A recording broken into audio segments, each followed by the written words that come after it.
ఓం నరసింహాయ నమః. గురుకుంద గ్రామంలో వెలిసినటువంటి నరసింహస్వామి ఈరన్న స్వామి గారి యొక్క బ్రహ్మోత్సవములు ఈ నెల 5వ తేదీ నుంచి ప్రారంభమైనవి. ఈ ఉత్సవములు సెప్టెంబర్ 2వ తేదీకి ముగియబడిన ఈ ఉత్సవంలో భాగంగా ఈరోజు అనగా ధ్వజారోహణం కార్యక్రమం సాయంత్రం 4 గంటలకు జరుగుతుంది. ఈ కార్యక్రమంలో భక్తులందరూ పాల్గొనాలని కోరుచున్నాము. ఈ ఉత్సవంలో నేను నిన్న ఛార్జ్ తీసుకోవడం జరిగింది. ఈ యొక్క ఉత్సవాలు దిగ్విజయంగా జరగాలనే ఆకాంక్షతో ఇక్కడికి రావడం జరిగింది. ఇక్కడున్న పోలీసు వార్త కానీ, రెవెన్యూ వార్త కానీ, ఇక్కడ ఉన్న సిబ్బందితో ఎలా చేయాలి, ఏమి చేయాలి, భక్తులకు ఎటువంటి ఏర్పాటు చేయాలని కూడా చర్చించడం జరిగింది.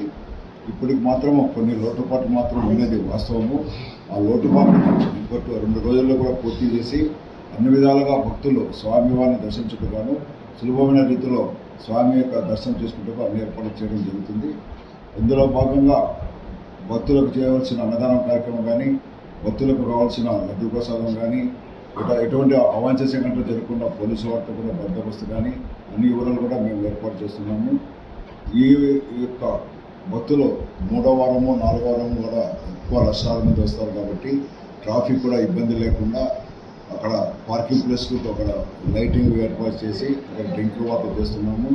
భక్తులకు డ్రింకింగ్ వాటర్ క్యూ లైన్లో కూడా ఏర్పాటు చేయడం కూడా ఈ రోజు నుంచి ప్రయత్నం చేస్తున్నాము.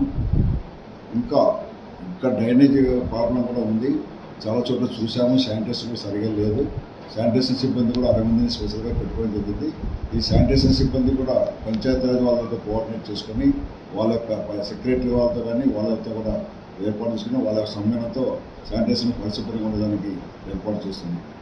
ఎటువంటి పరిస్థితుల్లో కూడా ఇక్కడ ఏ అవినీతి కూడా జరగకుండా స్వామివారి ఉత్సవాలు దిగ్విజయంగా ముగిస్తుండగాను ప్రజలందరూ కూడా సహకారాలు అందించాలని కోరుచున్నాను. మరియు భక్తులు కూడా స్వామివారిని దర్శించుకొని స్వామివారికి ఆశీస్సులు తీసుకొని వాళ్ళ పాత్రలు కావాల్సింది కోరుచున్నాను. చెప్పండి. నా పేరు Kattem Guruprasad, deputy commissioner examination department, Kurnool Rayalaseema జోన్లో నేను ఆఫీసర్గా ఉన్నాను. ఈ ఉత్సవాలకు గత ఈఓ లీవ్లో పోయినందువల్ల నన్ను రిలీఫ్ అరేంజ్మెంట్స్గా ఇక్కడికి ఫుల్ యాక్షన్ ఛార్జిగా వేయడం జరిగింది. అందువల్ల నేను ఇవన్నీ చూసుకునేదానికి నాకు కొద్దిగా అవగాహన ఫస్ట్ టైం చూడడం జరుగుతుంది కాబట్టి 2 రోజులు చూసుకొని అన్ని విధాలుగా ఎటువంటి జరగకుండా నేను ఏర్పాటు చేస్తున్నాను.